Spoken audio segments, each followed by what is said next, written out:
Bonjour à tous, bienvenue, merci d'écouter le Grand Jury. Émission exceptionnelle cette semaine. Le Grand Jury est à Paris à la veille de la rencontre Sénégal Groupe Consultatif. Bonjour Seydou Gueye.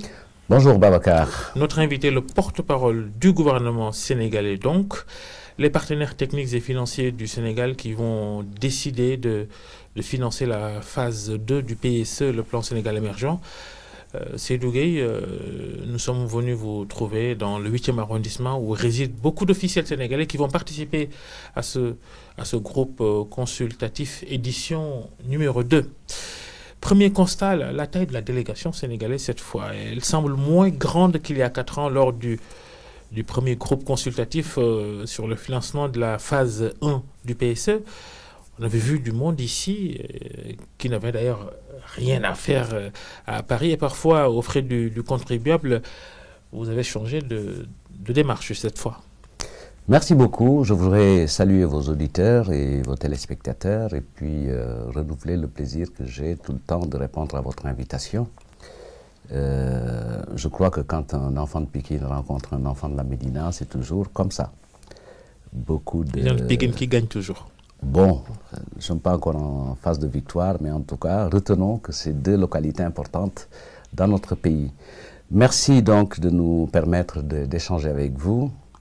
Vous avez raison, cette fois-ci, la remarque la plus immédiate à faire, elle porte sur la taille de la délégation. Et je pense que si on veut prolonger l'analyse, on pourrait considérer que nous sommes dépouillés de tout aspect folklorique, parce que nous sommes venus faire des choses très sérieuses. Très sérieuse parce qu'il est question de l'avenir du Sénégal, de son développement, en prenant appui sur une image qui est forte et aujourd'hui de plus en plus consolidée. Le Sénégal est un pays sérieux en économie. Et donc ce que nous devons faire, nous devons le faire en essayant de correspondre aux normes et aux standards internationaux, c'est-à-dire venir pour une instance de travail et se dépouiller de tous les oripeaux folkloriques. Oui, c'est une affaire importante puisque de façon continue, nous sommes venus prolonger la mise en œuvre du plan d'action prioritaire phase 1 du plan Sénégal émergent qui s'est terminé avec beaucoup de succès. Je crois qu'au cours de notre entretien, on pourra revenir sur les aspects les plus significatifs. Bien sûr, mais une question aussi que je souhaiterais vous poser, c'est ça Macky Sall, Macky le macro, hein? On a un président de la République qui est dans les grands schémas au détriment du train-train quotidien du Sénégal. Je peux vous donner l'exemple de la santé. Les syndicats réunis dans la coalition And-Gueusseum ont déroulé 16 plans d'action ponctués de sérieuses perturbations du système avec des grèves qui ont impacté la qualité des soins dans les hôpitaux et autres postes de santé publics. Le PEV, c'est important, le programme élargie de vaccination boycottée par ces syndicats de la santé. On n'a jamais, mais alors jamais entendu le président de la République commenter cette situation, cette grève dans le secteur de la santé. Mais vous savez, un président de la République, il ne commente pas, il décide. Et la santé, ce n'est pas la revendication syndicale, c'est l'offre de soins, c'est l'accès à la santé.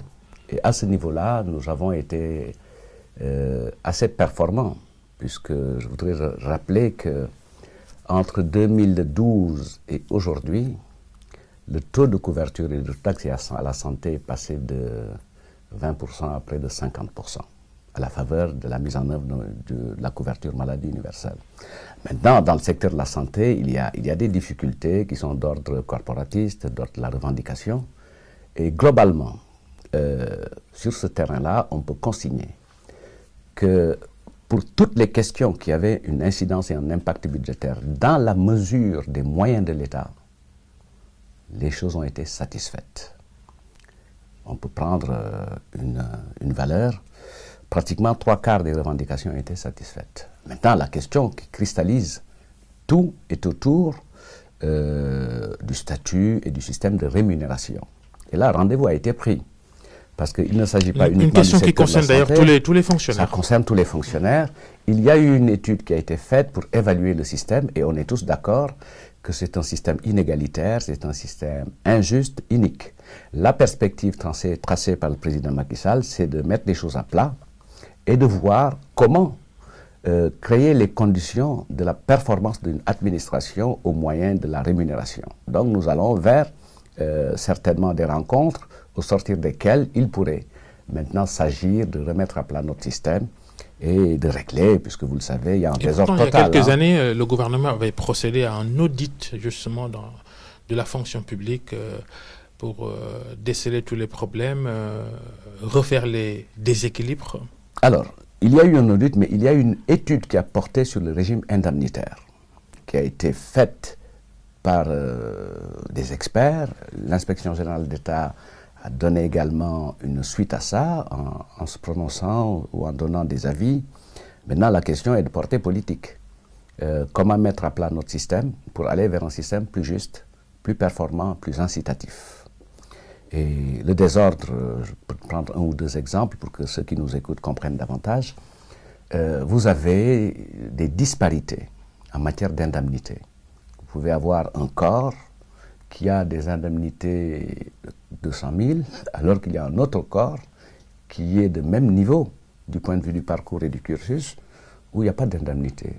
On a réglé en urgence la question des enseignants. Des fonctionnaires de la même hiérarchie, voilà, des disparités qui sont insoutenables pour le système et sa pérennité. L'exemple le plus illustratif, c'est les agents du secteur de l'éducation nationale, où les indemnités de 60 000. Un accord a été finalement trouvé avec un mode de mise à niveau qui a eu un échelonnement. Donc 2019, janvier 2019, je crois, il y aura encore une autre partie. On est passé de 60 000 à 100 000. Mais on ne peut pas faire de la casuistique comme ça parce qu'il s'agit d'un régime général. Donc il faut des principes directeurs forts et des orientations qui règlent justement les objectifs qui sont assignés, un système plus égalitaire, plus juste, plus incitatif, parce que nous comptons sur une performance de l'administration pour construire justement le développement du pays. Et le président l'a dit, parce que la formule est, je crois, assez heureuse. Comment passer d'une administration de commandement à une administration de développement? Et c'est toute l'énigme de notre développement qu'il faut régler. Seydou Gueye, le ministre porte-parole du gouvernement, notre invité ce dimanche dans le grand jury. Venons-en à l'actualité qui nous réunit ici, le groupe consultatif sur le financement de la deuxième phase du plan Sénégal émergent. Rencontre de 2 jours, demain et après-demain, ici dans la capitale française. Une petite évaluation d'abord de la première tranche du PSE. Quel est le bilan que le gouvernement a fait de l'exécution de cette phase ces 4 dernières années? Ben écoute, nous sommes en France, on empruntera la formule à Georges Marchais, qui est du Parti communiste français, qui nous a habitués à une formule que tout le monde reprend, je crois. C'est un bilan globalement positif.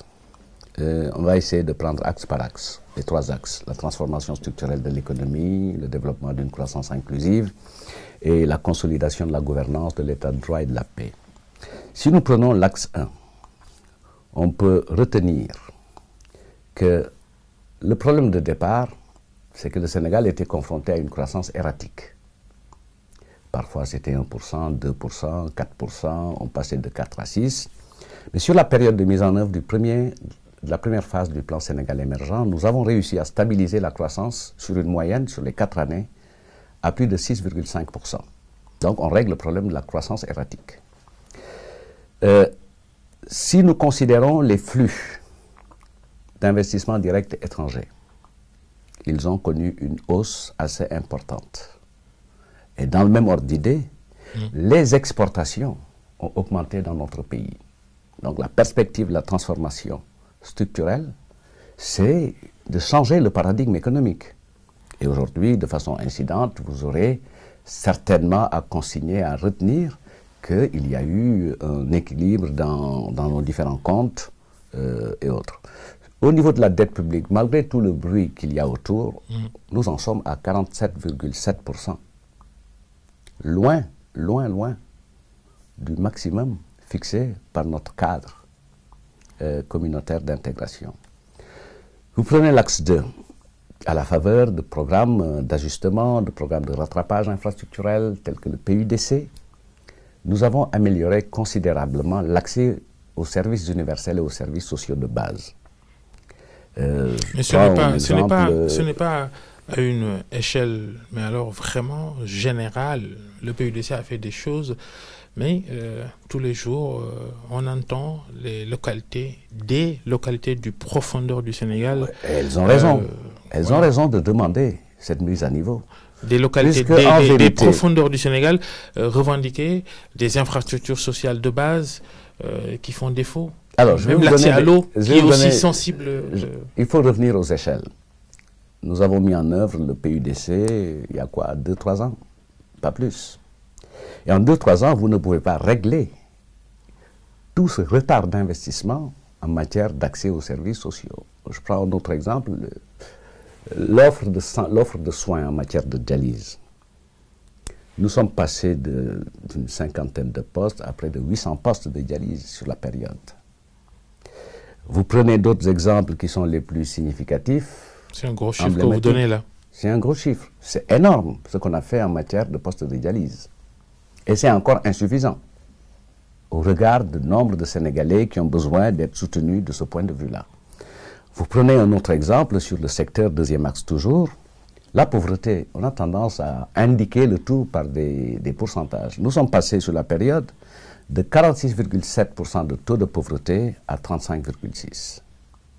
Ça, sur une période de 4 ans, puisque je rappelle que la mise en œuvre de la première phase, elle a concerné une période 2014-2018, pratiquement, c'est 4 ans. Et donc, l'accès à l'eau potable s'est développé. Donc, globalement, sur ce secteur, deuxième axe, nous avons fait des progrès assez importants, mais des progrès que nous avons pu réaliser à la faveur des performances économiques que nous avons pu réaliser, en tenant en compte, bien sûr, les engagements du Sénégal en matière de développement durable. J'imagine déjà nos auditeurs des villes et du monde rural se dire, oui, Seydou Gueye a déclamé un certain nombre de choses qui ont été faites, mais ça n'a pas changé notre vie. Oui, puisqu'on va le voir. Si ça a été définitivement réglé, la deuxième phase du plan Sénégal émergent n'aurait pas porté sur les mêmes orientations stratégiques. Alors qu'on verra que dans la deuxième phase, la perspective est d'amplifier et d'accélérer. Nous restons toujours sur les mêmes fondamentaux qui aujourd'hui sont des invariants de la mise en œuvre du plan Sénégal émergent. Maintenant, il faut tout rapporter à l'échelle du temps et nous sommes en train de faire du rattrapage infrastructurel, nous sommes en train de faire du rattrapage du sous-investissement de ces différents secteurs qui ont été érigés en priorité. Puisque regardez comment ça se passe. Vous avez une structuration de notre politique à partir d'un référentiel unique qui est le plan Sénégal émergent. Mais le plan Sénégal émergent est environné et accompagné de projets. Vous avez le PUDC, on en a parlé, dans ses 4 composantes, régler le problème de l'accès à l'eau potable, l'électrification rurale, les pistes de désenclavement et du matériel pour créer les conditions d'une économie rurale et d'une économie locale. Vous avez Promoville qui veut donner aux villes une certaine qualité, puisque au fin des fins, l'émergence c'est quoi? C'est l'urbanisation et la modernisation et l'industrialisation. C'est ça l'émergence. Donc on ne peut pas développer avec autant d'intensité capitalistique. Et on oublie un volet important, c'est l'intérieur du pays. On oublie un volet important, c'est l'assainissement. Oui, énormes efforts qui ont été faits. Aujourd'hui, votre travail, c'est de régler les problèmes, c'est pas de fournir des efforts et de vous êtes de Pikine, vous avez très bien connu ce qui se passait à Médina Gounass. On le doit à la météo, hein, qui n'a pas été on le doit trop sévère ces dernières années. On le doit aux efforts qui ont été faits. Puisque le président Macky Sall, contrairement à d'autres présidents ou un autre, a pris la décision de dire, mais même si l'argent que nous investissons, c'est de l'argent qu'on ensevelit, mais on va le faire parce que le confort des populations le vaut bien. Aujourd'hui, partout dans Dakar et dans certaines localités, que ce soit à Touba, que ce soit à Kaffrine, que ce soit à Dalifort, je pense que les tuyaux du bien-être sont passés par là et nous ont valu quand même... Touba, ça va être compliqué de croire que le gouvernement a fait des choses. Ah non, le gouvernement a fait beaucoup de choses. Les inondations de cette dernière saison des pluies. Là, on a parlé tout à l'heure du secteur de l'éducation. Mais est-ce que vous savez que plus de 25% des ressources publiques de l'État en termes de dépenses sont affectées au secteur? Voilà. Alors, quand la question se pose de cette façon, On met beaucoup d'argent, mais il reste encore des problèmes. La question fondamentale et centrale à poser, mais quel est le retard que nous sommes en train de résorber? Et il y a cette dimension qu'il ne faut pas perdre de vue. Nous sommes en train de faire de la remise à niveau pour donner une inclinaison. Donc j'étais sur l'axe 2. Maintenant sur l'axe 3, pour faire une évaluation, vous avez une amélioration du cadre des affaires et de la compétitivité qui est ressortie à travers les différents classements du Sénégal, que ce soit Mou Ibrahim, que ce soit Doing Business, que ce soit d'autres indicateurs, Standard & Poor's, qui donnent des notations importantes au Sénégal. Mais en résumé, on peut dire qu'entre 2014 et 2018, sur l'indicateur Doing Business, le Sénégal a gagné plus de 37 places en 4 ans, se plaçant parmi les pays, les 5 pays les plus réformateurs au monde, si on consigne de tout. Un autre aspect qui était un engagement et qui structure la dimension réforme du plan Sénégal émergent, c'est le renforcement du cadre de gouvernance économique et budgétaire. On a eu le code de transparence qui a été adopté. Nous avons eu la loi sur les partenariats publics et privés. Et dans la deuxième séquence du plan Sénégal émergent, il y aura une forte inclinaison vers les partenariats publics et privés.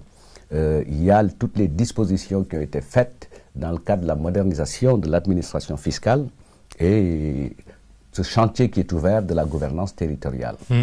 Voilà. Et pour cette nouvelle étape du PSE, vous avez défini un plan d'action prioritaire numéro 2, le PAP 2, pour la période 2019-2023. Les secteurs et domaines prioritaires identifiés sont l'agriculture, l'horticulture, l'agro-industrie, les infrastructures, la construction de chantiers, l'énergie, pétrole, gaz, mines, industrie, l'économie numérique, tourisme. Il n'y avait pas besoin de préciser, de dire que c'est prioritaire, c'est évident, c'est flagrant, c'est votre travail. Alors, c'est comme ça que ça se passe dans tous les pays du monde. C'est les secteurs les plus importants. Non, c'est les secteurs les confiner officiellement dans un PAP. Mais vous avez toujours besoin de faire un ordre de priorité. Et l'ordre de priorité est en cohérence avec les orientations et les 3 axes stratégiques du plan Sénégal émergent. Si on voulait résumer ce qui a été l'acquis, ou les acquis fondamentaux de la première séquence, c'est que dans les relations avec les partenaires, il y a une appropriation de notre vision et de notre orientation politique à travers le plan Sénégal émergent. Il y a comme acquis la stabilité du cadre macroéconomique du Sénégal. Et les résultats qui se vérifient de façon physique, c'est le rattrapage infrastructurel. Ça, c'est incontestable. Aujourd'hui, parmi les acquis, il faut consigner également que sur la première séquence, PAP 1, il y a eu une forte mobilisation satisfaisante des ressources et un soutien massif des partenaires techniques et financiers puisqu'ils ont été conformes aux engagements qu'ils avaient souscrits. Mais la bonne nouvelle, c'est que nous amorçons la mise en œuvre concrète des partenariats publics-privés qui vont être la clé de cette deuxième séquence. Donc la perspective est claire. Il s'agit d'accélérer la dynamique de la transformation de notre économie. Sur la première séquence, la question à résoudre était comment passer d'un taux de croissance de 3 en moyenne à 6 ou 7, ce qu'on a réussi. Et aujourd'hui, la question centrale qui se pose, c'est comment passer de 6% à plus de 6% de croissance à 9% de croissance. C'est ça qu'on est venu régler. Et nous dirons donc à nos partenaires, voilà, nous étions venus vous voir pour un appui pour notre développement, sur la base de cet engagement, puisque l'un des facteurs clés de succès du plan Sénégal émergent, c'était de stabiliser la croissance à 7%. Avec les ressources qu'on a pu collecter. On semble lent, on semble traîner les pieds et ça, on ne va pas mettre dans votre seule comptabilité régime Macky Sall. C'est le Sénégal depuis qu'il existe.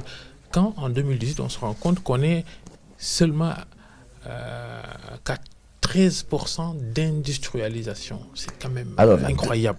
Alors, tout ça, c'est dans le registre de ce qu'on n'a pas fait les années antérieures et qu'on est en train de rattraper. Et l'orientation aujourd'hui, elle est très claire. C'est, je l'ai dit tout à l'heure, sur la première séquence, notre perspective en termes de taux de croissance qui s'est vérifiée d'ailleurs d'un point de vue physique par ce que je viens d'évoquer, la ville nouvelle, le PUDC, ce qu'on a fait sur la santé. Il fallait régler la question passer d'une moyenne de 3% à 7%. C'est fait. Et aujourd'hui, nous dirons à nos partenaires, voilà ce que nous avons fait et comment nous l'avons fait. Maintenant, il s'agit de les engager dans une nouvelle démarche qui devrait nous aider à structurer notre taux de croissance à 9%. Donc, passer de 6 à 9%. Et maintenant, comment le faire et comment utiliser les ressources? Il y a eu une première séquence qui était assez sollicitative pour les infrastructures, une première séquence qui a été très engageante pour le développement social à travers une croissance inclusive, une troisième séquence qui a porté sur la consolidation de l'état de droit et de la gouvernance.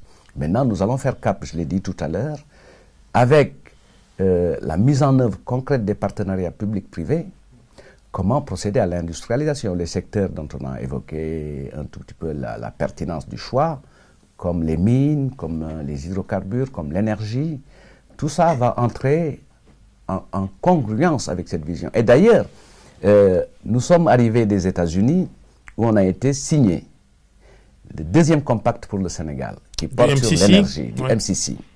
Et il faut retenir que c'est assez exceptionnel qu'un pays bénéficie de 2 fois de suite sur une période de 10 ans du compact MCC.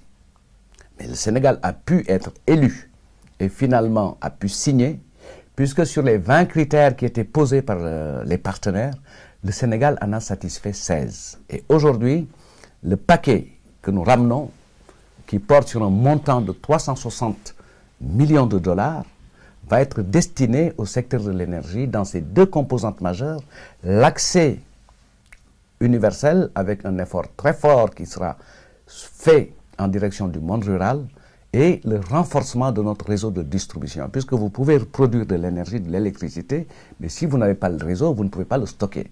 Heureusement pour le Sénégal et de tous les autres pays, tous les autres pays bénéficiaires du MCC avec cette menace Trump, quand l'actuel président américain était arrivé au pouvoir.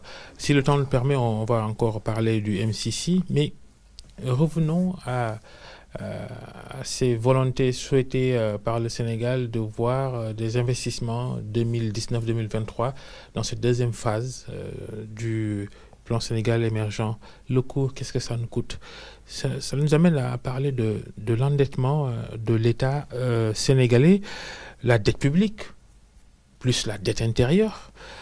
Quand on ajoute les subventions et autres décisions dites populistes du président Macky Sall, ce qui affecte sérieusement les finances publiques, preuve avec ces blocages budgétaires qui ont fait débat ces dernières semaines. Vous engagez dans tellement de choses, vous semblez vous prendre dans votre propre piège. Non, le Sénégal le vaut bien. Et aujourd'hui, ici en France, nous assistons à des scènes assez particulière, d'une France silencieuse, parce qu'effectivement, il y a cette manifestation des Gilets jaunes qui... On a eu du mal à accéder à votre hôtel. Voilà, donc c'est un peu ça. Non, je pense que le président Macky Sall a une conviction forte. Sa conviction, c'est que son action au pouvoir, c'est de rendre possible tout ce qui est souhaité, et non l'inverse. Rendre souhaitable ce qui est possible. Tout ça doit être fait avec intelligence aussi. C'est fait avec intelligence, c'est fait avec engagement, mais c'est fait aussi avec responsabilité. Nous parlons beaucoup de la dette, je viens d'évoquer les chiffres. Maximum fixé par l'UEMOA, qui est notre cadre, 70%. Nous en sommes à 47,7%. Nous sommes en France. La dette en France est à plus de 100% du PIB. Pour le budget 2019 du Sénégal, on est à presque 963 milliards de francs CFA de dette publique. C'est tenable. Ça menace la signature Sénégal? Non, ça ne porte aucun préjudice à la crédibilité du Sénégal, puisque le Sénégal est un pays qui est respecté pour une valeur forte, au-delà de sa diplomatie, au-delà de la tradition. C'est qu'avec le président Macky Sall, les partenaires ont une claire conscience que nous faisons du sérieux en économie. Et ça, c'est important. Je parlais de la France qui est à 100% de dette publique par rapport au PIB. Et nous, on aura encore, avec le changement de base d'évaluation du PIB, nous avons encore des marges de manœuvre. La perspective centrale, c'est qu'il faut accélérer de façon radicale notre développement en restant sur des axes qui sont porteurs et qui sont pertinents pour prendre en charge le développement de notre pays. Et il faut viser un niveau de développement avec ses qualités. Une croissance inclusive, c'est-à-dire une croissance riche en contenu social. Exemple de contenu social qui fait la richesse d'une croissance. Quand dans votre pays, vous pouvez distribuer 50 000 cartes d'égalité de chance pour les personnes qui vivent avec un handicap. Quand vous prenez en charge, dans le cadre de la gratuité de la CMU, plus de 2 500 000 enfants de moins de 5 ans. Quand vous distribuez 300 000... La CMU, vous surfez beaucoup là-dessus. Mais encore une fois, ce n'est pas à une échelle nationale. Vous ne pouvez pas le revendiquer. Tout le monde n'est pas éligible. Il y a beaucoup de gens d'ailleurs qui ne savent pas ce que c'est. Alors, oui, puisque vous le savez, quand vous prenez une décision politique forte, il lui faut un certain temps pour qu'elle touche tout le monde. La France tient à la sécurité sociale. Et jusqu'à présent, tout le monde n'a pas accès aux services. Donc on ajuste. C'est depuis 1945 et c'est toujours en construction. Donc nous, on ne va pas régler le problème de la santé en 2 ans, 3 ans, 4 ans. Ce n'est pas possible. Il faut être réaliste et responsable. La perspective est bonne. Notre modèle est tenable puisqu'il s'agit d'engager, avec un appui de l'État, d'engager des structures professionnelles telles que les mutuelles et travailler sur un modèle qui permette aux mutuelles d'essaimer sur l'étendue du territoire. Donc il faut un certain temps. Mais entre-temps, qu'est-ce qui a été fait pour l'impulser et lui donner une réalité? C'est 2 500 000 enfants qui sont pris en charge. C'est un paquet de gratuité. C'est également des prestations qui vous permettent d'être pris en charge à hauteur de 80% en cas d'hospitalisation et pour un peu moins en matière de pharmacie. Vous ne voulez pas parler des blocages budgétaires que ça Mais il y aura toujours des blocages budgétaires, il y aura toujours des difficultés budgétaires. Et moi, je voudrais indiquer quand même qu'on met le tout dans le panier du budgétaire et parfois ce sont des questions de trésorerie. Et des questions qui sont maîtrisées. Le budget existe, mais parfois vous pouvez avoir des problèmes de trésorerie. Aujourd'hui, dans notre façon d'investir et d'impulser le développement, nous sommes confrontés à un nouveau paradigme qu'il faut inventer, c'est-à-dire qu'il faut changer. Et ça, le ministère de l'économie et des finances y travaille avec beaucoup d'engagement. Renouveler les mécanismes de financement de notre développement et de mobilisation des ressources pour l'État, donc de gestion de la trésorerie de l'État. Tension de trésorerie ou tension budgétaire, peu importe peut-être que pour le commun des Sénégalais, justement, cette tension de trésorerie ou tension budgétaire a-t-elle baissé aujourd'hui, Seydou Gueye? Mais nous avons déjà un acquis fondamental qui est reconnu par le Sénégal et par nos partenaires. La stabilité de notre cadre macroéconomique. Puisque si vous ne l'avez pas, tout s'écroule. Vous n'avez plus de crédibilité, vous ne pouvez pas engager et vous n'êtes plus crédible. Donc ça, c'est un effort important et le président de la République, le président Macky Sall, veille là-dessus avec un soin particulier.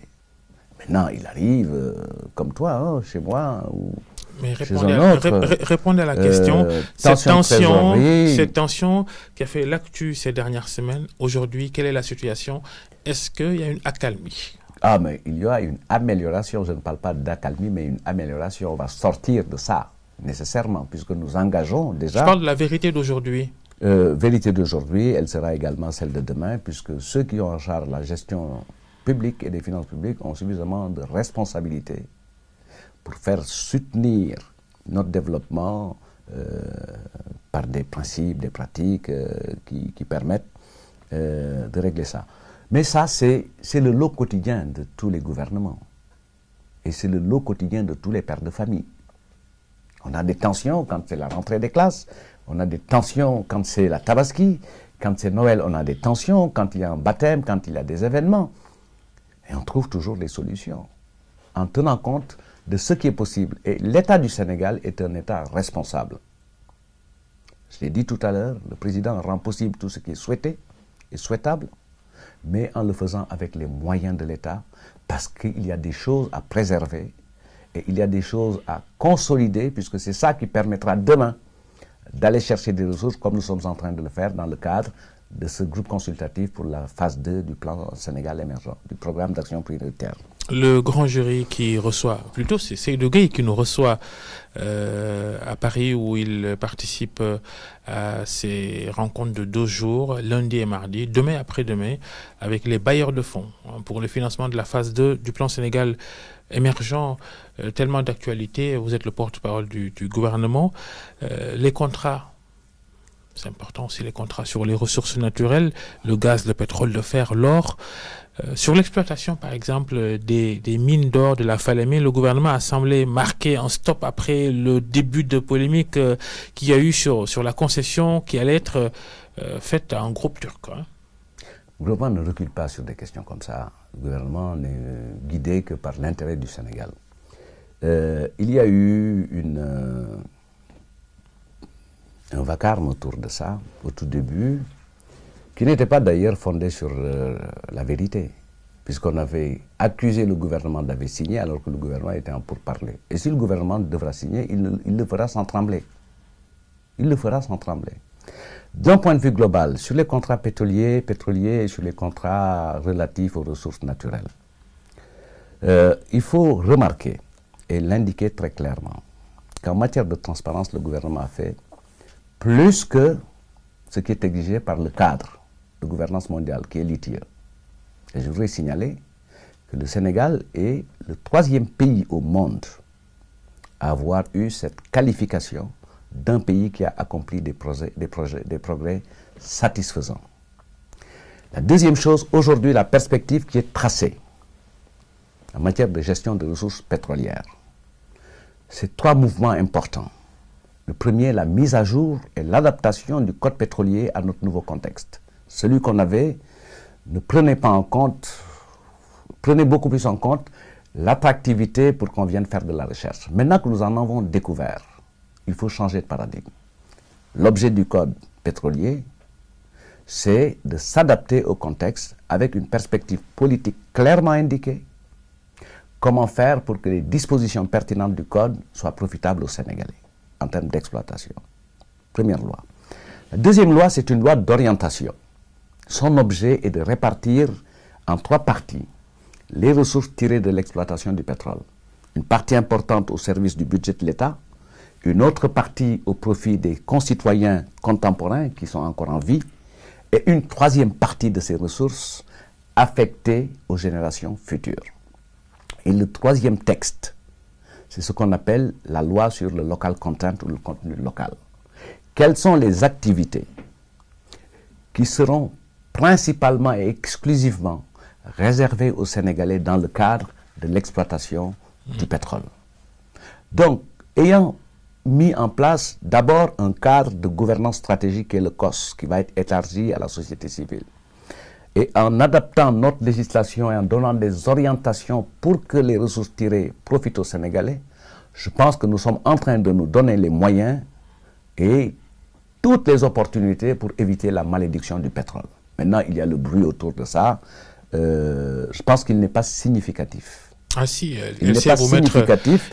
Elle sait vous mettre la pression quand même. Oui, non, ce que je retiens de tout ça, c'est que ceux qui en parlent le plus sont dans une perspective présidentielle, puisque malheureusement c'est ça notre pays. Nous sommes dans une sorte d'hystérie présidentielle où chacun se voit président. Heureusement, il y a l'antidote avec le parrainage. Ça va peut-être nous aider. Je pense que certains d'entre eux... Vous tournez en dérision une question extrêmement sérieuse. Certains d'entre eux pensent qu'on devra élire le prochain gouverneur. Des puristes de la démocratie estiment que c'est un système de filtre que vous mettez en place pour éliminer de l'adversaire. Pourquoi ne l'a-t-on pas dit quand il y a eu un parrainage qui était exclusivement destiné aux candidats indépendants? Ce n'est pas une innovation, il y a une extension. Puisque à un certain moment, notre démocratie a besoin d'être régulée. Autrement, comment avancer? Moi, je ne fais pas la confusion entre la démocratie et le démocratisme. La démocratie, c'est la règle de la majorité. La démocratie, c'est 3 choses fondamentalement. C'est d'abord une fonction de délibération de qualité pour qu'on ait un débat sur la question du sens et des orientations pour construire le devenir collectif. La deuxième composante, c'est la représentation. Il faut que les hommes qui représentent les citoyens leur ressemblent. Et la troisième dimension, ce sont les règles et les procédures par lesquelles on définit ceux qui doivent nous représenter, on les élit. Nous sommes très forts en matière de procédure, parce qu'on a un code électoral, on a un système électoral qui est éprouvé. Nous ne sommes pas très forts dans la délibération, puisque notre débat n'est pas de qualité. Et ça, pouvoir comme opposition, nous en sommes tous comptables et responsables. Nous devons faire des efforts pour avoir un débat de qualité. Mais malheureusement, c'est l'invective, c'est l'insulte, c'est le buzz. Mais ce n'est pas structurant. Oui, pas du tout. Vos adversaires ne lâchent pas, en tout cas, l'accusation élection présidentielle frauduleuse que vous avez déjà préparée. On sera là d'un point de vue politique et on fera face. Ce n'est pas parce qu'on va asséner des contre-vérités qu'on a raison. Aujourd'hui, personne, à part vous, n'est capable de démontrer que le processus n'est pas corrompu. Mais il n'est pas corrompu. Moi-même, j'étais engagé dans une collecte de parrainage. Mais j'ai eu toutes les difficultés possibles et imaginables. Mais des personnes qui refusent de vous donner leur signature. Puisqu'ils disent, non, je ne vais pas vous donner mon parrainage parce que je ne suis pas satisfait. Chacun y va de sa raison. Mais fort heureusement, la plupart des personnes, l'essentiel des personnes que j'ai rencontrées, au niveau de ma commune, et je voudrais en profiter pour remercier tous nos alliés qui sont à la Médina. Notre objectif était de 14 000. Nous en avons déposé pratiquement 20 000, uniquement dans le cadre de la Médina. Parce que nous sommes allés à la rencontre des populations. Et on n'a pas attendu qu'il y ait ce travail sur le parrainage pour être à leur côté. Nous sommes à leur côté de façon permanente. Il y a une fusion, une confusion avec elles, au quotidien. Nous sommes présents quand elles ont besoin de nous. Nous sommes présents quand il faut être là. Et c'est tout. Maintenant, ça va être difficile pour des gens qui décident d'aller à la rencontre des populations. Duñu dem Gente, duñu dem Tak, duñu dem Dialeji. Ce n'est pas possible. L'opposition qui a massivement adhéré à la POSE, la plateforme opérationnelle de sécurisation des élections initiée par Maître Mamada Magueye, le leader de Sénégal Boubès. Darabé Soufi. Il s'opposait pour se poser tout simplement et finalement il s'est posé, c'est tout. Vous ne prenez pas au sérieux cette initiative? Non. Elle est ce qu'elle vaut. Moi, je ne la connais pas davantage. Ce que je retiens, c'est que mon grand frère et cousin Mamadama s'opposait beaucoup plus pour se poser et maintenant il s'est posé. Vous le considérez plus comme un membre de la société civile, vous le prenez pour un homme politique maintenant, Mamada Magueye? Mais c'est lui qui a décidé de devenir homme politique. Et il n'a pas dit. Hein, il était société civile, homme politique, candidat, il est revenu à ses premières amours. Mais c'est très bien. Pour vous, c'est un homme politique maintenant, Mamada Magueye? Vous le prenez comme tel, comme un adversaire? Non, je ne peux pas le qualifier ni caractériser. Ce que je constate, c'est qu'à partir d'une démarche et d'une dynamique, il revient au point de départ. Mais alors, nous va-t-on avec toutes ces critiques sur le processus électoral, sur toutes ces accusations de fraude, ne va-t-on pas vers une élection présidentielle mouvementée? La responsabilité du gouvernement est d'organiser les élections conformément à la tradition, où les Sénégalais ont toutes les dispositions et les conditions pour exprimer leurs préférences. Et le lendemain, le lundi, chacun retourne à son boulot. Vous savez mieux que moi que la tradition sénégalaise en matière de débat, il y a toujours une sorte de frénésie lorsqu'il s'agit d'élections, puisque le décor est très clair. Faute d'être sur le terrain, être présent au moment de l'inscription, quand il y a les révisions, les partis politiques ne sont pas représentés. Faute d'être sur le terrain, parce qu'il faut faire le tour du pays, l'opposition en général, et nous hier d'ailleurs, on est dans une logique de suspicion et une logique de mettre la pression sur le pouvoir, alors que nous avons un système qui présente toutes les garanties.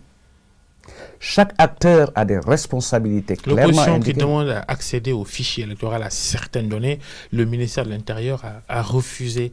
Mais le ministère de l'Intérieur... Pourquoi vous ne faites pas la concession? Pourquoi on avance? Quand il y a une règle, et en l'occurrence un droit écrit à travers un code, il faut s'en tenir au terme de la loi. vous ne pouvez pas donner le fichier des électeurs à 104 candidats déclarés. La loi, elle dit 15 jours avant, au plus tard, 15 jours avant, au plus tard, les candidats à l'élection doivent disposer du fichier électoral. Et aujourd'hui, on n'a aucun candidat. Nous avons que des candidats à la candidature. Si on veut être conforme et orthodoxe, il n'y a pas encore de candidat.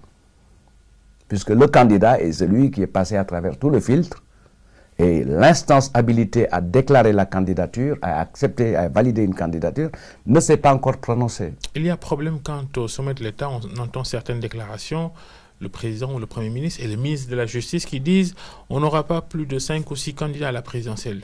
C'est quand même bizarre que vous avanciez des chiffres comme ça sans que le Conseil constitutionnel ne fasse son travail. Non, ce n'est pas une décision. Ce n'est pas une décision, c'est peut-être un souhait, un désir pour qu'on ait des élections qui permettent au moins aux Sénégalais d'avoir le temps d'écouter l'offre des candidats pour pouvoir décider en connaissance de cause.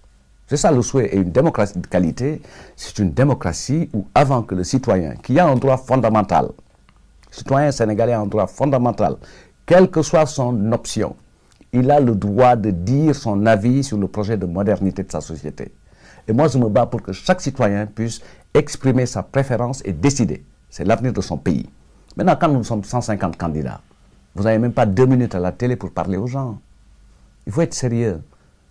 On ne va pas tomber dans les travers d'une démocratie où on fait du démocratisme pour dire tout le monde... Non, ce n'est pas possible. Ce qui est utile au projet démocratique, c'est que quand un candidat a une offre à faire entendre et à faire partager aux Sénégalais en vue de sa validation, il faut lui laisser le temps et les moyens de pouvoir l'exprimer. Si le régime qui vous a précédé avait mis des filtres, vous ne seriez peut-être pas aujourd'hui, Macky Sall, et vous, à la place où vous êtes, vous pensez un peu à ça. Est-ce qu'il ne faut pas travailler pour la démocratie pour tous? La démocratie, elle est pour tous. Le régime qui nous a précédés, ce n'est pas lui qui nous a mis là. Ce sont les Sénégalais qui ont décidé, en ayant bien analysé ce qu'ils ont vécu sur les 12 dernières années, entre 2000 et 2012, et ont décidé que les options les plus structurantes de l'offre du régime n'étaient plus en conformité avec la trajectoire démocratique du Sénégal, puisque je voudrais le rappeler, nous sommes sortis d'une menace de dévolution dynastique du pouvoir. Donc régression démocratique. La situation était suffisamment préoccupante et régressive pour que les Sénégalais comme un seul homme se lèvent pour dire non, voilà ce que nous voulons maintenant. Le président Macky Sall, il a son beau-frère dans le gouvernement, son frère dans le système, directeur général d'une entité importante de l'administration publique. Est-ce qu'aujourd'hui, vous pensez que vous êtes bien placé pour parler d'évolution monarchique? Tout à fait. Puisque qui qu'ils soient, ils sont tous sénégalais. À des postes et des responsabilités où il n'y a aucune procédure de faveur. Je pense que nous devons être en mesure de considérer que nous avons de grands pays emblématiques de la démocratie où, après un papa, un fils est devenu président de la République. Après un candidat, son épouse a été candidate. On ne trouve pas à redire.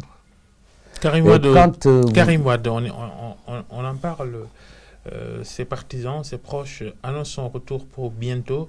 Vous restez sur la même posture que le président de la République, s'il rentre, qui ne paie pas les amendes de 138 milliards que la CREI lui a infligées, il retourne en prison. Mais écoutez, moi, vous savez, je n'ai pas toujours envie de parler de M. Karim Wade, parce que je considère, par le passé, il était ministre de l'Énergie, et à l'époque, je disais, plus que la lumière, il nous devait des comptes. Les comptes sont tirés, il nous doit 138 milliards. Je pense que c'est utile de les récupérer pour amplifier notre action en termes d'infrastructures pour la dialyse, de centres de santé, d'hôpitaux à construire. Nous en avons besoin. Nous ne sommes pas dans une situation où on peut se passer d'une telle somme d'argent. Vous pensez, comme certains, que le PDS fait beaucoup de bruit autour d'un retour de Karim Wade, mais qu'il reviendra pas au Sénégal, en tout cas pas dans cette période préélectorale. Mais là, moi, je vais vous dire un truc en Wolof, quoi. Voilà. Donc, pour moi, PDS ou ceux qui le soutiennent ont la liberté de menacer, de développer leur stratégie, de tout faire. Moi, ce que je considère, de candidat invisible, il est en passe de devenir un candidat impossible. Puisque dans tous les pays du monde, si vous voulez satisfaire aux conditions qui sont posées, l'une des plus essentielles et les plus centrales, c'est le casier judiciaire. Votre conviction, c'est Dougaï, Karim Wade va-t-il rentrer au Sénégal? Ah, ça, c'est pas moi, je n'échange pas. Non, ça, tu peux pas avoir de point de vue là-dessus. Je prends pas le thé avec lui, je bois pas le café avec lui non plus, je n'échange pas avec lui, je ne suis pas au courant de ses projets. Il est sénégalais, je le crois. Il est. Et dans le même temps, vous faites venir dans vos rangs son copain dans le régime, Abdoulaye Wade. Abdoulaye Baldé, je parle d'Abdoulaye Baldé. Vous le recrutez dans votre camp politique? Non, Abdoulaye Baldé, je voulais le féliciter d'avoir eu la lucidité. Il a un dossier à la CREI, lui aussi. D'avoir la lucidité. Il n'a pas connu son terme.